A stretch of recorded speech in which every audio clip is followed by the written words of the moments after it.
تبتدي تتكلم معاه بطريقه وحشه، انما هو بيستحمل وعادي. وهنا بيروح لمراته وبيبتدي يتكلم معاها، وبتبتدي هي زعلانه اللي هو سايبها مسافه كبيره وراجع لها بعد ده كله، وتقعد تزعق له كده، وتقعد تزعق له على الفلوس اللي هو بيصرفها وياخدها منها. وبعد كده بتقعد تكلمه على الضابط، واللي هم راحوا عملوا تحقيق وحقق معاهم كلهم. وهو بيبقى متفاجئ كده، وبتقول له هو عاوزك عشان يحقق معاك هو كمان. فبيقول لها ليه؟ فبتقول له ما اعرفش. فبيديها جزء من الفلوس ويبتدي يلطف معاها الجو، على قد ما هي بتبقى فرحانه بس بتعمل نفسها زعلانه. تاني يوم بياخد بعضه وبيروح للظابط، والظابط بيبتدي يساله كام سؤال وبيجاوب عليهم عادي، وبعد كده بياخد بعضه ويمشي. والظابط يبقى شاكك فيه شويه. وبالليل بيروح لعمته ويقعد يتكلم معاه، وبيبقى جايب لها بسبوسه وبيبقى بيصالحها وياكلها ببقها كده، ويقول لها خلاص هرجعك البيت وهديك فلوسك وهعمل لك كل اللي انت عاوزاه وما تزعليش. بتقول له انت كويس ومش طالع لامك. بيبتسم وبياخد المخده ويبتدي يخنقها ويموتها، وبياخد بعضه ويروح يعمل عزا وياخد فيها العزا. وبالليل فاديه بتجيله وبتديله الفلوس وبتقول له خد شغلها لي معاك. بيقول لها مستعجله ليه؟ بتقول له عشان ما تسرقش مني ولا تتصرف، لا نصحى. وهنا بيروح الشغل وبيفهم الناس اللي في الشغل اللي صاحب الشغل باع له المصنع ودوت عقد بالكلام دوت، وبيقول له زود لكل الناس الفلوس وزود لنفسك حتى المرتب عشان هيبقى في شغل كتير قوي الايام الجايه. وبيقول طب ايه رايك ازوره؟ بيقول له لا طبعا ممنوع حد يزوره عشان الزيارات ممنوعه. وهنا بيطلع للعمال كلهم وبيبتدي يتكلم معاهم ويطمنهم ويقول لهم انا هدي كل واحد على قد مجهوده في الشغل، واللي هيشتغل اكتر هياخد فلوس اكتر. طبعا كلهم بيفرحوا وبيبتدوا يشتغلوا اكتر. وهنا مروح بالليل بيجي له رساله من رقم بيقول له انت نصاب، ويبتدي يتكلم معاه. فجابر بيفتكر اللي عارف دوت عنه كل حاجه، فالشخص دوت بيبقى عاوز مبلغ منه عشان يسكت. وجابر بيعرف اللي الشخص دوت مش عارف اي حاجه، فبيبتدي يهاوده كده ويتكلم معاه اكتر. وهنا بنشوف حازم راح المكتب بتاع الكاست وبيقول له على البنتين المفقودين. فبيبتدي يتكلم معاه وبيقول له البنتين مبلغني ومبلغ كل البنات والناس اللي في الكاست اللي هم رايحين دبي، ودوت رقم حساب لبناني ورقم الحساب بتاعها معايا. بيبتدي يخش عليه بيقول مقفول. وهنا زينه جابر بيبقى قاعد معاها وبيبقى متضايق جدا وبيتكلمها على اليوم ده اللي هو مش قادر ينساه. وابوه وامه كانوا قاعدين بيتخانقوا، ومره واحده امه قامت جايه ماسكه ايده الهون وقامت جايه ضربه ابوه وقتلته وقعدت تضرب فيه، وهو كان واقف عمال يتفرج. وقد ايه الوحشيه اللي هي قتلت بيه جوزها. فبيبقى متضايق وبيقول لها اليوم ده مش عارف انساه خالص. وبنفهم اللي من هنا هو عنده عقده وبيبتدي يعدل في الستات بسبب اليوم دوت. وبنيجي في عام 2013 وبيبقى جابر بيتكلم في التليفون وبيكلم صاحبه يوسف اللي هو مسافر الخليج، وبيبتدي يبعت له الفلوس اللي هو بيحوشها اول باول على اساس اللي جابر بيشغلها له. وهنا بيقول له اللي هو براجع، واول ما بيرجع بيقعدوا مع بعض وعلى طول جابر بيبتدي يتخلص منه وبيبتدي يروح يبلغ اللي هو مفقود. وهنا بنشوف الضابط واخد ابنه ومروح البيت وزعلان منه عشان اتمسك في كمين بسجارة حشيش. واول ما بيروح البيت بيبتدي يكلمه ويزعله انت ازاي عملت كده، وابنه بينكر اللي هو عمل الكلام ده كله، وابوه مبقاش مصدق. فابنه بيبقى متضايق وبيعيط وبيقول له انت ما بتهتمش بيا ولا بتهتم باي حد، حتى والدتي ماتت وما كنتش مهتم بيها، ودلوقتي جاي تحاسبني على حاجه انا برضو ما عملتهاش. ابوه بيبتدي يكلمه ويقول له انت ازاي بتكلمني بالطريقه دي، ويبتدي يزعله ويعاقبه عقاب جامد قوي. وبالليل جابر بيبقى مروح وبيجي له رساله من رقم وبيهدده اللي هو عاوز الفلوس وبيقول له سيبها لي في العربيه. فطبعا جابر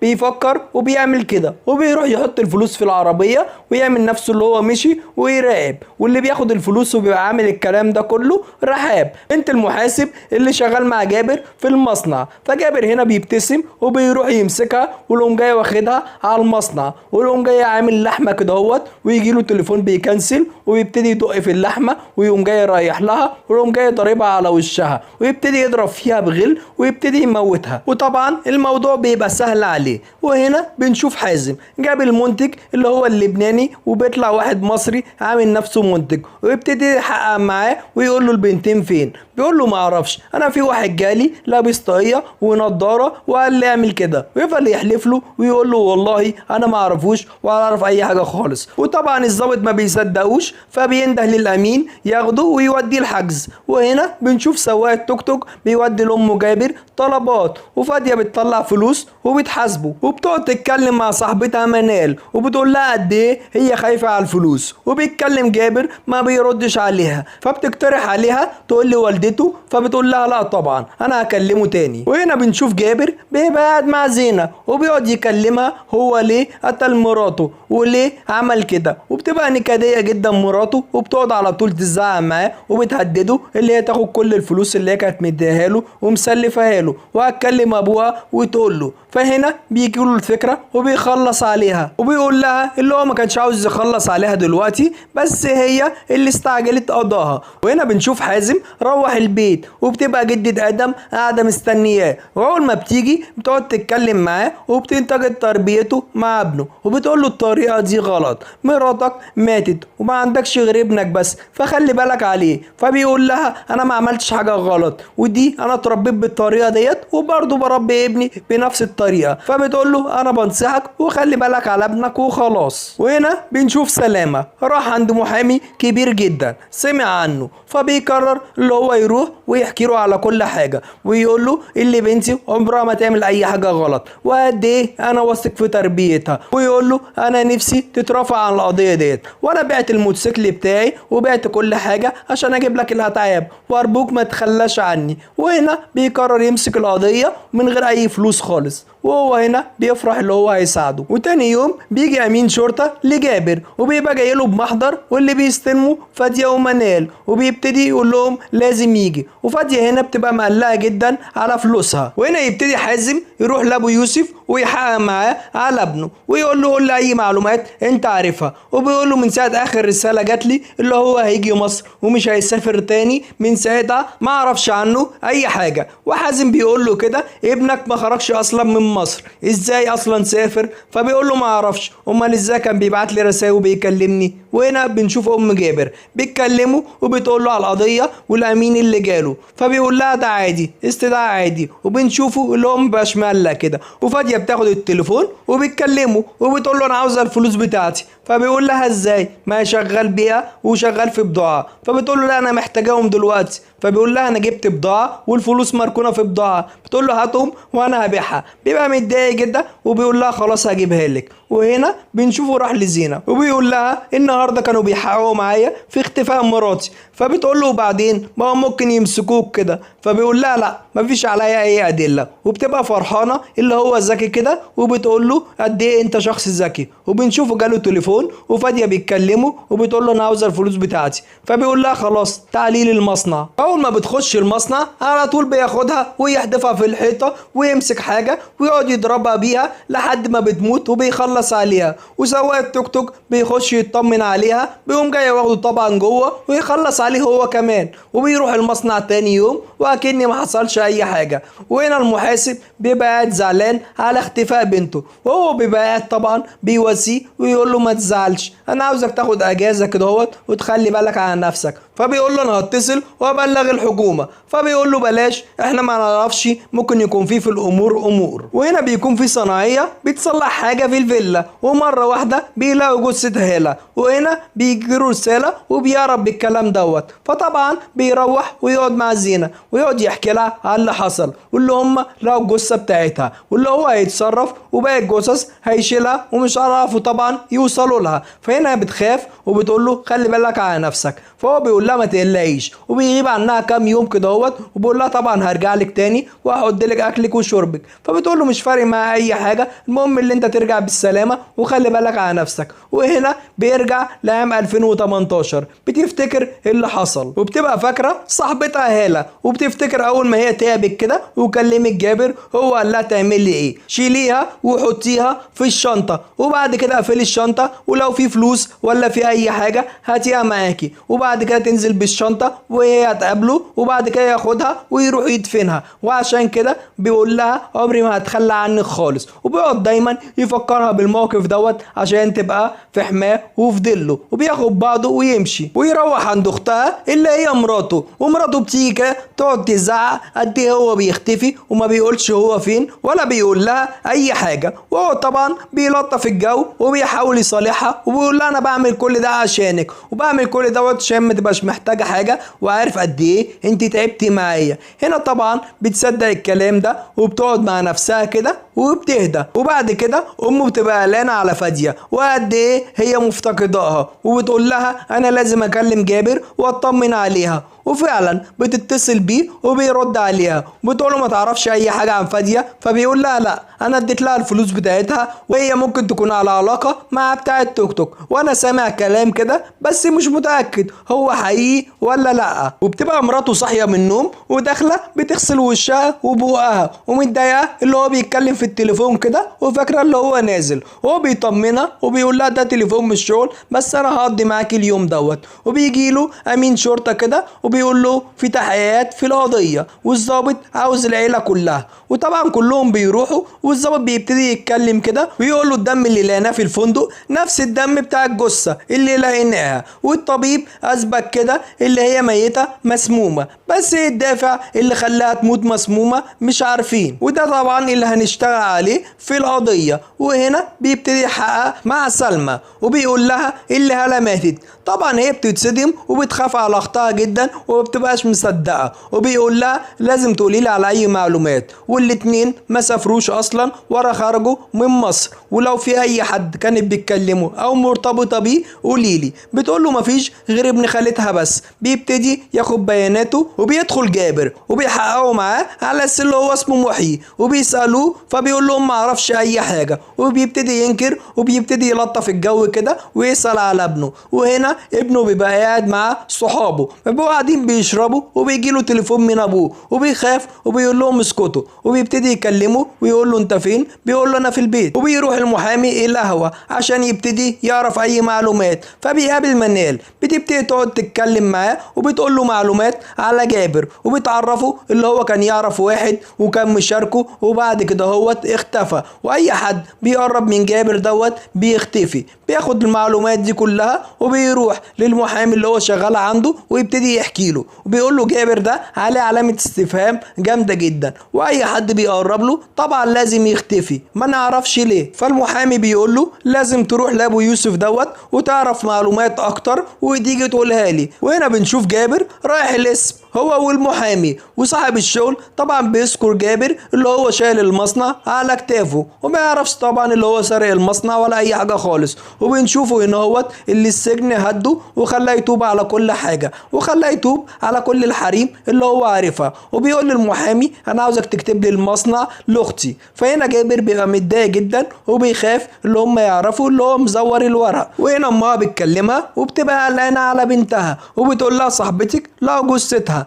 وانت فين؟ مش المفروض انتوا الاتنين مع بعض؟ فبتقول لها صاحبتي كانت على علاقه مع واحد وهما الاتنين اختفوا، فعشان كده هو ضحك عليها وموتها. فبتقول لها انا مش مصدقاكي، انا عاوز اعرف انت فين بالظبط. فبتقول لها طب انا هقفل دلوقتي عشان معايا التليفون. وبيبقى جابر مراقبها وفرحان باللي هي عملته. وهنا الضابط حازم بيجي له بلاغ بواحده مختفيه، والواحده ديت بتكون ساكنه في نفس المنطقه بتاعه يوسف. فهنا بيقرر يحقق في نفس الكلام تاني، وبنشوفه هنا قاعد مع امه وعمال يدعك لها رجليها وعمال تساله على فاديه فين. فهو ما بيديش اهميه وبتبتدي تشك فيه كده وتبتدي تشك في كل اللي اختفوا من حواليه وتخاف اللي هو اللي يكون دفنهم وتساله، انما هو بيتجاهل وبيعمل نفسه مش عارف اي حاجه وما بيردش عليها. بتضربه مره واتنين وهو بيبقى متضايق جدا وكاتم جواه. وهنا هو والمحامي بيقرروا يروحوا لحازم في الاسم وبيقول له انا بنتي كانت كويسه جدا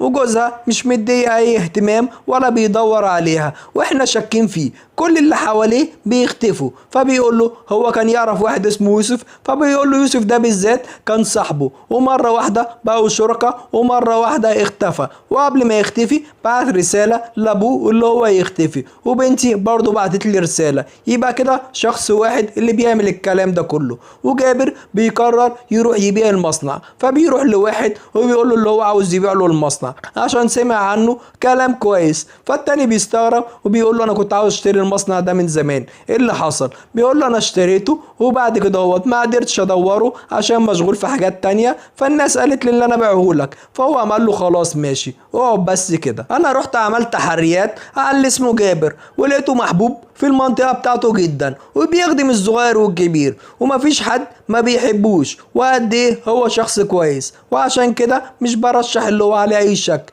وهنا بتكون بتكلم بنتها، واختها اول ما بتخش بتقفل السكة على طول، بتقول لها انت كنت بتكلم اختي؟ فبتقول لها لا ده في فيديو كده كنت بتفرج عليه. واختها بتبقى قلقانة هي ليه قفلت السكة، فبيقول لها عادي ممكن التليفون فصل او حاجة. فبتقول له طب كمل لي حكاية يوسف. فبيقول لها خلاص ماشي. من 2013 كده كنت انا وهو شركة، وكان بيبعت لي الفلوس اشغلها له هنا في العقارات وفي كل حاجة. ومرة واحدة يوسف اتضايق وقال لي بعت لي كشوفات وكل حاجة عن حسابي، فما بقتش ببعت له ولا اي حاجة خالص. فعرفت بالصدفة اللي هو هيشتغل في الملابس. قمت رحت لصاحب المصنع وانتحلت شخصية يوسف، وابتديت اكلمه اللي هو عاوز ملابس ويبيعها، وابتدى يثق فيه وخلاص. فبيقول لها قد ايه هو كان يستاهل عشان يخوني. فهي بتقول له عندك حق. وهنا بنشوف البنت بتكلم مامتها وبتقول لها انا عاوزك تحكي لي انت بتكلمي اختي ازاي وبتعملي كل حاجه ازاي. فبتقول لها انا هحكي لك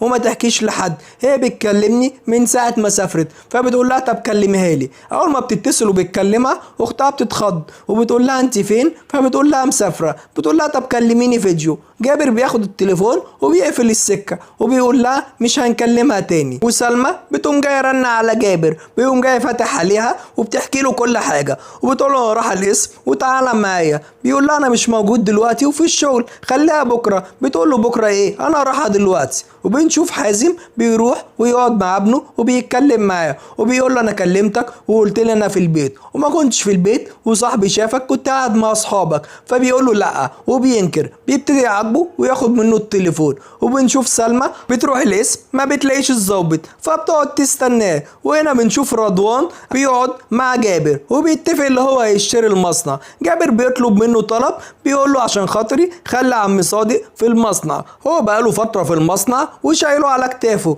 هنا بيقول له انت ابن اصل وهنفذ لك طلبك. وهنا بيبقى فرحان وبياخد صوره كده اهوت من الورق وبيصوره وبيقول له انا متعود اعمل كده في اي اوراق او في اي حاجه هشتريها وده عربون. بيبتسم جابر كده وبيقول له حقك اعمل اللي انت عاوزه بس ما تاخرش عليا عشان في واحد تاني كان عاوز يشتري المصنع. بيقول له ازاي انت مش معاك عربون؟ الموضوع خلاص. فبيقول له قشطه خلاص. وهنا حازم بيكلم الضابط اللي مسؤول على الدايره بتاعت الجيزه وبيقول له قول لي اي معلومات على جابر. بيقول له احنا بنعمل عليه تحريات وهو شخص محبوب جدا انما على طول بيختفي. بيقول له بعت لي كل التحريات بتاعتها. اول ما بيجي له التحريات وبيشوف البطاقه بتاعت جابر بيعرف اللي هو جوز سلمى محيي. بيبتسم كده وبيعرف كل حاجه. وبيبعت رضوان رساله لابن اخته الملازم وبيقول له عاوزك تعمل لي تحريات على كل العقود بتاعه المصنع دوت عشان اشتريه من واحد اسمه جابر. وهنا بيعملوا تحريات وبيستدعوا رضوان الاسم. فبيروح رضوان الاسم وبيبقى قاعد كده اهوت مع الضابط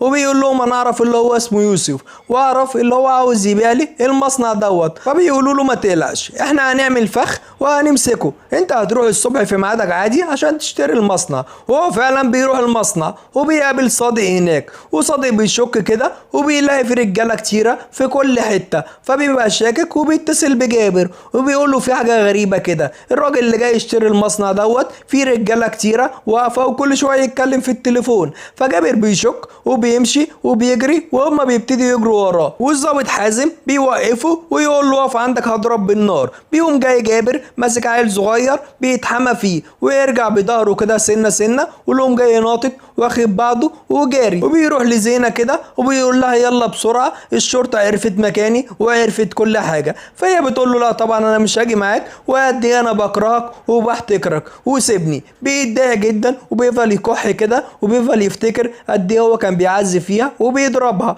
وبيزوقها كده عشان تبقى قاعدة معاه بطريقة حلوة وشيك، وهي بتقعد تعيط. فبيبقى متضايق جدا ومخنوق ومش عارف يعمل ايه، ومش هين عليها انه يموتها. فبيقرر اللي هو هيموتها وبياخد قرار، وبيملى الدنيا كلها بنزين وبيضطر يولع في كل حتة ويولع فيها، وبيجري على السلم كده وبياخد بعضه ويمشي. وحازم والظباط بيوصلوا في اخر لحظة وبيطلع فوق يشيلها وينقذها. وحازم بيكلم زميله وبيبقى متنرفز جدا وبيقول له عاوزك توسع صورته واسمه على كل الكماين ومش عاوزينه يروح في حتة خالص. وزينة كده بتبتدي تفوق، واول ما بتفوق بتلاقي في كلبشات في ايديها، بتبقى متضايقة جدا ومش عارفة تعمل ايه وبتنهار. وبتيجي الممرضة بتهديها، والظابط بيبتدي يتكلم مع اهلها ويبتدي يحقق معاهم ويقول لهم اللي بنتهم رجعت وايه اللي حصل، ويقول لها جوزك محيي اسمه جابر، ويبتدي يفهمها على جوزها واختها اللي هم كانوا علاقة مع بعض، وشكلها اختها هي اللي قتلت صاحبتها. قد ايه هي بتتصدم وبتقعد تصوت وتقعد تعيط اللي هي مصدومة في جوزها ومصدومة في اختها. وهنا الدكتور بيجي يقول لهم اختها فاقت، وبيبتدي يطمنهم لو عاوزين تزوروها ينفع تزوروها، بس ما ينفعش حد يخليها تنهار او يقول لها حاجة. اول ما بيدخلوا ويسلموا عليها وبتشوفهم تقعد تعيط وبتنهار، الدكتور بيخرجهم بره. اول ما بيخرجوا بره حازم بيقول لمامتها عاوز اتكلم معاها على انفراد، واختها بتقول له طمنا على اختي، جابر حاول يعتدي عليها ولا اي حاجه؟ فبيقول لها لا الحمد لله ما حاولش يعتدي عليها ولا اي حاجه، بس عرفيني اتعرفت على جابر ازاي وقولي لي على كل حاجه. فبتقول له في 2013 بالظبط جالي المحل وكان عاوز يشتري حاجه وكان عاوز يتعرف عليا وتعرفت عليه، وانا كنت عاوز اتجوز عشان والدي كان على طول بيتنرفز ويضرب والدتي وكنت قاعده في مشاكل. وفعلا اتعرفت على جابر وحبيته واتجوزنا. وللأسف وتاني يوم بيروح لزينة عشان يحققها معاها وبياخد معاه طبيب نفسي وبيبتدي يتكلم معاها ويقول لها احكي لي على كل حاجة على جابر. بتقول له جابر مين؟ ده اسمه محيي. بيقول لها لا اسمه جابر. بتتفاجئ كده وبتبتدي تحكي له، وبتقول له في مرة جالي هو واختي عشان اختي كانت ناسية معايا حاجة، واول ما شفتها كده هوت قلت لها انا استأذن عشان متأخرة، هو اصر اللي هو يوصلني، وبعد كده رحنا مشينا بالعربية. واول ما عرف اللي انا بحب التمثيل قال لي انا عندي صحابي مخرجين ومنتجين، وابتديت انا وهو نبقى اصحاب واستلطفته زي اخويا. وبعد كده لقيته بيقرب مني شوية بشوية وبيقول لي على مشاعره، وابتديت اصده على كل حاجة واقول له احنا اصحاب مش اكتر. وكنت هقول لاختي بس خفت عشان علاقتي انا وهي مش قوية، وابتديت اتعامل مع جابر بحدود. وفي 2014 خطب اختي، فنزلت له كده وركبت معاه العربية وابتديت احذره يبعد بعيد عن اختي. فقام قال لي اللي هو بقى يحبها وانا وانتي مجرد اخوات واصحاب، واما قربت من اختك بجد حبيتها وقربت منها، وانا اقتنعت بكلامه وهما الاتنين اتجوزوا. بيقول لها سافرت ازاي احكي لي، فبتقول له حاضر. بتقول له انا كنت بحب شخص وهو كان معترض على حوار التمثيل وعلى حوار الشغل بتاعي وما كنتش عارفه اعمل ايه، فاضطريت احكي لجابر. فهو ابتدى يقول لي ما تخليش حد يوقف الحلم بتاعك، وانا جايب لك فرصه حلوه في صحابي منتجين ممكن اعرفهم عليكي. فقالت له طب اعرفهم عليا انا وصاحبتي عشان هنا في البيت يوافقوا وخلوها تسافر معايا. قالوا لي خلاص مفيش اي مشكله. وابتديت احكي لصاحبتي وجابر دخل وقال لنا انتوا الاتنين عندكم مقابله وهتسافروا، وفرحنا جدا وبقينا طايرين من الفرح وحسينا ان الحلم اتحقق وخلاص هنبقى ممثلين ناجحين. فقال لنا انتوا هتروحوا تقابلوا المخرج، وفعلا قابلناه ونجحنا وبقيت فرحانه جدا ونزلت قابلته. وهنا بتتصدم لما بيعرفها اللي جابر هو اللي مأجر المخرج دوت، فبتقرر تخرج تحكي لوالدها اللي هي هتسافر هي وصاحبتها. والدها بيبقى معترض فبيزعق، فهي بتخاف فبتاخد شنطتها وبتاخد هدومها وبتقرر تسافر من وراهم. وهنا بتحس ان هي تعبت قوي فبتقول له ينفع نكمل بعدين؟ فبيقول لها ماشي. فبيروح لابنه ابنه وبيقرر اللي هو يبقى لطيف معاه، وبيبتدي يتكلم معاه وبيقول له انا عشت السن بتاعك وعشت التجربه كلها، وعاوز انا وانت نبقى اصحاب، واي حاجه تحصل لك تحكيها لي. ابنه بيبتدي يفرح كده هوت وبيقول له هديك التليفون بتاعك وهروح معاك كمان النادي وانا وانت نبقى اصحاب. فهنا بيقرر يروح يقابل نور، وبتبقى لسه ما تعرفش حقيقته، وبيبقى قاعد معاها في العربيه وموريها اللي هو مخنوق جدا وخسر الفلوس بتاعته كلها في الشغل بتاعه. فهي بتقول له هتعمل ايه؟ فبيقول لها ما اعرفش. فبتقول له خلاص انا هتصرف وهجيب لك فلوس واكسر الوديعه بتاعتي.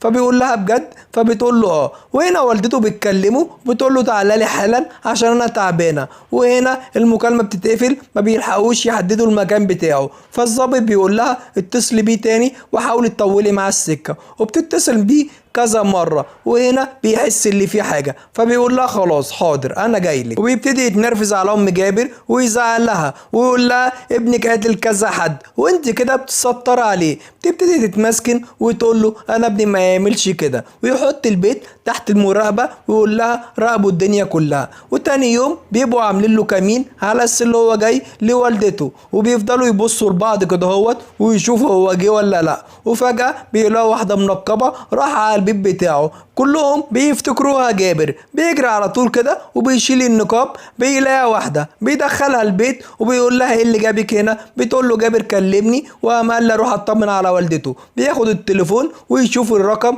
انما بيلاقيه مقفول، وبنعرف اللي هو كل شويه بيغير رقم. وهنا ابنه بيتصل بابوه عشان يودي التمرين، بيلاقيه ما بيردش عليه، فبيقرر ياخد بعضه ويروح التمرين لوحده. وهنا اهلها بيروحوا يطمنوا عليها، ووالدها بيتنرفز عليها وهي بتتنرفز تقوم جايه طردها بره وتزعق. ووالدتها بتبتدي تهديها هي واختها ويقولوا لها خلاص اهدي. وحازم بيروح لها عشان تكمل المحضر، وبتقول له في 2018 اللي جابر حجز لها هي وهاله في فندق. وفعلا راحوا الفندق، وبعد شويه قام جالها رساله كده اهوت انزلي قابليني لوحدك. هي ما كدبتش خبر وقامت جايه نازله، وقام قال لها هاله بتمشي مع المخرج ومقضيها معاه، والمخرج عاوز واحده بس فيكو وقرر ياخد هاله. فهي بتقول له ازاي وما كانتش مصدقه. هو قعد يقنع فيها وفهمها، اتصدمت طبعا في صاحبتها وعاوز تطلع تواجهها، انما هو رفض وقال لها ما تواجهيش عشان هي هتنكر،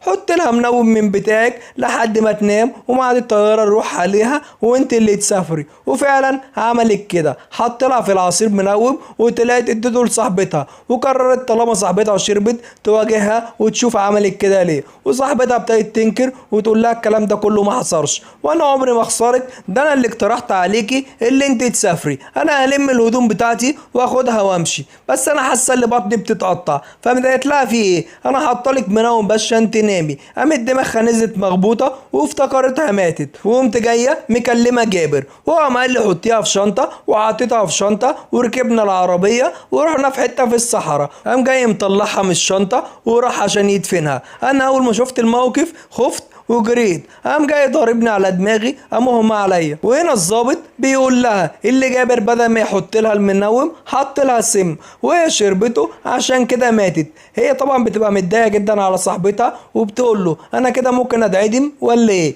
فبيقول لها ممكن نعتبرك شهاده لو ساعدتينا. وهنا بيتكلم مع الطبيب النفسي وبيبتدوا يحللوا شخصيه جابر، ويقول له قد ايه ده شخص مريض وقد ايه هو بيتهيأله حاجات ما بتحصلش، عشان كده بيقعد يقتل في الناس دي كلها. حتى زينة لما كانت بتقعد تقول له انا بكرهك كان بيفتكر قد ايه هي بتحبه وقد ايه هي معجبه بيه، عشان كده هو بيقتل الناس دي كلها وهو مش في وعيه. وهنا بنشوف جابر راح لادم التمرين وبيمسك الموبايل وبيبتدي يصوره وشكله هيخطفه، وابوه بيروح البيت ما بيلاقوش، بيبتدي يرن عليه مش بيلاقيه. بيروح التمرين طبعا وبيلاقي كل الناس مشيت، وبيلاقي جاله صورته على الواتس كده وشكله مخطوف، فبيبتدي يتصدم وبيبقى مخنوق جدا. وهنا نور هي وامها بيشوفوا صورة جابر فبيبقوا مصدومين ومش مصدقين كده اللي بيحصل. وفي ثانية الا ثانية بيلاقوا الباب بيخبط وبيبقى جابر بره، فبيصوتوا وبيبتدوا يتصلوا بالحكومة ويستنجدوا بيها. وجابر طبعا بيسمع الكلام ده كله فبياخد بعضه ويمشي. وهنا بنشوف بيحققوا مع ام جابر وبيبتدي يتكلم معاها وتقول لهم جابر مختلف، انا كان عندي عيل تاني طردته من البيت عشان كان حرامي وكان في الاحداث، ومره واحده كده جالي خبر اللي هو مات. وهنا الضابط بيبقى متنرفز جدا وبيبتدي يزعل لها ويقول لها ما تاخدينيش وتودينا بالكلام، حربايه انت وابنك. وهنا الضابط التاني بيخرجها وبيقول له انا ابني مخطوف وجابر اللي خطفه. وهنا بيقول له هنجيبه يعني هنجيبه. واما بتروح بتبتدي تتكلم مع منال اللي قاعده معاه وبتخدمها وبتبتدي تفضفض وتقول على كل اللي في قلبها وتبتدي تعيط كده وتشتكي ليه ابنها عمل فيه كده، ده انا اتسجنت وطلعت كنت بخدمك انت واخوك وعلى طول اشتغلت. وبنعرف كده اللي هي اشتغلت وكانت بتعمل كبده وبتاخد الكلاب تاخد الكبده بتاعتهم وتبيعها للناس. واما هو جه فتن عليها وقال لاصحابه خدته وقامت جايه حبسته في القفص بتاع الكلاب. واما اتفاجئت اللي هي حكت كل ده قدام البنت قامت قعدت تزعق وقالت لها امشي، وقامت غطت نفسها كده وقعدت تعيط. البنت شافتها وهي بتعيط قامت ثابت عليها. وهنا بنشوف جابر بيبقى في التراب فبيتصل بالظابط وبيقول له اللي هو خطف ابنه وبيقول له انا عاوزك تجيب لي والدتي في التراب. فبيقول له ما ينفعش، فبيقول له لا انا عاوزك تعمل كده وما ينفعش تبلغ اي حد، ولو ما عملتش كده هموت لك ابنك. فبيقول له هسيبك تفكر من هنا لبكره. وهنا بنشوف الظابط بيحكي لصاحبه وبيحكي له على كل حاجه، وصاحبه بيقول له تعالى نبلغ الاداره. بيقول له ما ينفعش، انا عاوزك تحقق زي ما انت بتحقق وتعرف كل حاجه. وبيبتدوا يحققوا مع البنت. وهنا زينب بتحكي في 2013 بيبقى قاعد مع يوسف وازاي هو قتله وجاب له الاكله اللي هو بيحبها الكشري وبعد كده حط له فيها سم. واول ما بيقع بيبتدي يعيط ويتاثر عشان دي اول جريمه يعملها. وهنا بتحكي له اللي دي اول جريمه وبتقول له تاني جريمه بتبقى مراته في 2017 بيروح البيت فبيلاقي قاعده كده اهوت وحضرت له كل حاجه وحضرت له شنطه هدومه وبتقول له انا عاوزك تمشي وتجيب الفلوس كلها اللي انت واخدها. بيتنرفز عليها وبيجري بيقوم جاي جايبها من شعرها وخانقها ويقوم جاي ضاربها كده اهوت وموتها وحاططها في التلاجة ويروح طبعا يحفر ويدفنها. وهم هنا بيعرفوا المكان فبيروحوا ويطلعوا الجثه. وهنا بيكلم جابر وبيقول له انا هعمل لك كل حاجه بس عاوز اكلم ابني. فبيقول له خلاص هخليك تكلمه بس تجيب لي امي في المكان اللي هقول لك عليه. بيقول له خلاص ماشي. وهنا بيتصل على صاحبه وبيقول له عرفتوا مكانه؟ بيقول له لا هو كل شويه بيتكلم من خط معين ومش هنعرف نجيبه كده خالص. فبيقول له طيب ماشي. فبيقول له هبعت لك لوكيشن وانا ماشي تتابعني وتيجي ورايا. فهنا بيقول له خلاص ماشي وبياخد بعضه وبيروح عند ام جابر وبيقول لها انت لازم تيجي معايا عشان اوديكي تشوف ابنك. هنا بترفض وبتقول له لا انا مش عاوزه.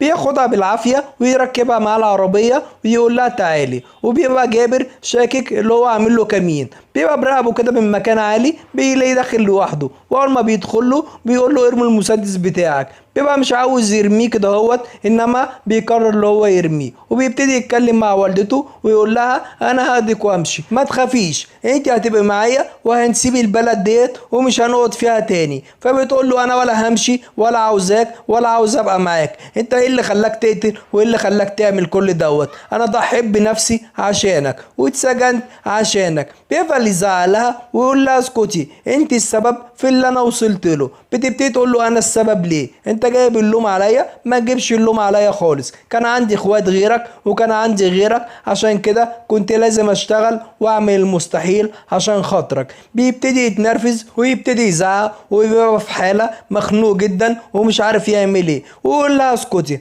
هموت نفسي. وتقول له انا كرهت بطني عشان خلفت واحد زيك. وبنشوف ادم بيقوم جاي ضربه بدماغه ويجري والظابط بيجري على المسدس بياخده وجابر بيضرب على الظابط بتيجي في امه. فبيبقى متضايق جدا وبيقعد يعيط كده وهو باصص لها. وبنشوف الظابط بيقوم جاي مطلع المسدس وضارب جابر في رجله. ويقوم جاي جابر يقعد يبص على امه كده وهي بتموت ويبقى زعلان جدا وهو مش عارف يعمل ايه. والظابط بيجي يمسكه وبيقعد يضرب فيه وبيطلع فيه غله كله. وصاحبه بيجي يحوش عنه ويقوم جاي شايله من عليه. وهنا بنشوف شخص مجهول بيبقى رايح يمة التراب كده اهوت وبيطلع فلوس فلوس جابر بيبقى سايبها له، وبيبقى سايب له ورقة وبيقول له فيها خلي بالك على نفسك وانا هبقى معاك على طول. وهنا المسلسل بينتهي. لو عجبك ما تنساش تشترك في قناة اسمع فيلم وتقدرني وتقول لي ايه رأيك في المسلسل، ولو عاوز اي حاجة الخصها لك قول لي في الكومنتات. سلام.